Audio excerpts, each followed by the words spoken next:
जो एक भारत श्रेष्ठ भारत के साथ हम सब को जोड़ती है। लेकिन आज कुछ लोग हैं जो बंगाल के अंदर रह करके भारत की एकात्मता को चुनौती देने की मुद्रा में लगातार अपने राजनीतिक स्वार्थों के लिए तुष्टीकरण की भेंट बंगाल को चढ़ा देना चाहते हैं। हमें बंगाल को तुष्टीकरण की भेंट नहीं चढ़ने देनी है। गंगा की अविरलता और निर्मलता को तो बनाए रखने के लिए नमामि गंगे परियोजना के माध्यम से प्रधानमंत्री मोदी जी के द्वारा कार्य किया जा रहा है और साथ साथ गौ हत्या को रोकने के लिए भी बड़ा कार्यक्रम हम लोग प्रारंभ करने जा रहे हैं। उत्तर प्रदेश के अंदर कोई गौ हत्या नहीं कर सकता।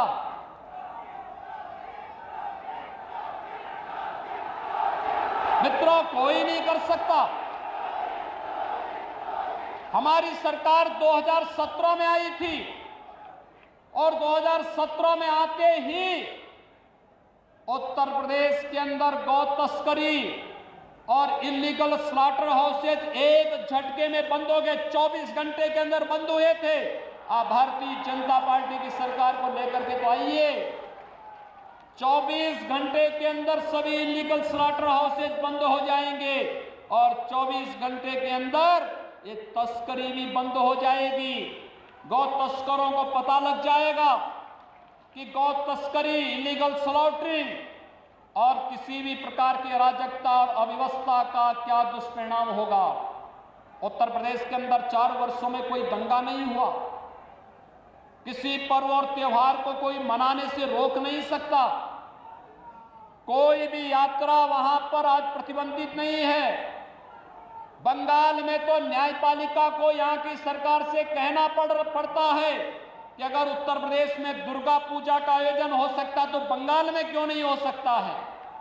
आपको याद होगा जब दुर्गा पूजा का समय और ईद का समय एक ही साथ पड़ा था या मुहर्रम का समय एक साथ पड़ा था, तो यहां की सरकार ने मुहर्रम की जुलूस को तो अनुमति दी, लेकिन दुर्गा पूजा के पंडालों में प्रतिबंध लगा दिया था। उत्तर प्रदेश में जब बात आई, उत्तर प्रदेश में हम लोगों ने कहा कि नहीं भाई, दुर्गा पूजा का जो समय होगा उस समय पूजा ही होगी और उस समय पूजा में कोई व्यवधान हम नहीं पड़ने देंगे। और एक भी जगह पूजा के पंडाल नहीं रोके गए थे। लेकिन बंगाल के अंदर बैन किए जाते हैं, पूजा को प्रतिबंधित किया जाता है, भावनाओं के साथ खिलवाड़ किया जाता है, गौ तस्करों को प्रश्रय दिया जाता है, उनके समर्थन में सत्ता के यहां पर वक्तव्य आते हैं। ये मुझे आश्चर्य होता है इन सब बातों को लेकर के।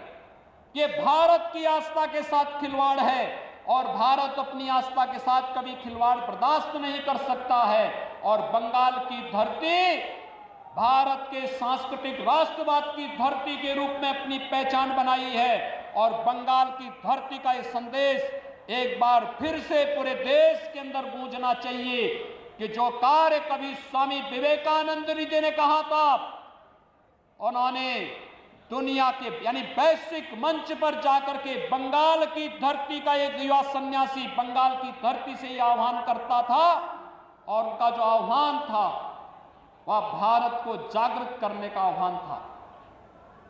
उन्होंने इस समय कहा था कि गर्व से कहो हम हिंदू हैं। इस स्वामी विवेकानंद का यह वक्तव्य कोई सांप्रदायिकता का प्रतीक तो नहीं था।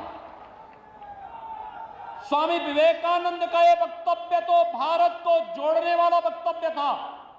भारत की सनातन संस्कृति को वैश्विक मंच पर स्थापित करने का, वैदिक परंपरा को वैश्विक मंच पर स्थापित करने का एक मंत्र था। स्वामी विवेकानंद की इस परंपरा को मैं प्रणाम करता हूं। रामकृष्ण परमहंस की साधना से पवित्र इस धरती ने, स्वामी प्रणवानंद जी की साधना से पवित्र इस धरती ने भारत के राष्ट्रवाद को एक नई ऊंचाइयां प्रदान की थी। जिसने भारत के अंदर देखते ही देखते आजादी के बंदों को वंदे मातरम के इस मंत्र के माध्यम से विदेशी हुकूमत के खिलाफ लड़ने की एक नया जोश और एक नया तेज दिया था। और भाइयों बहनों, एक बार फिर से जो लोग तुष्टीकरण की राजनीति करके बंगाल के सामाजिक और यहां की आध्यात्मिक व्यवस्था के साथ, सांस्कृतिक व्यवस्था के साथ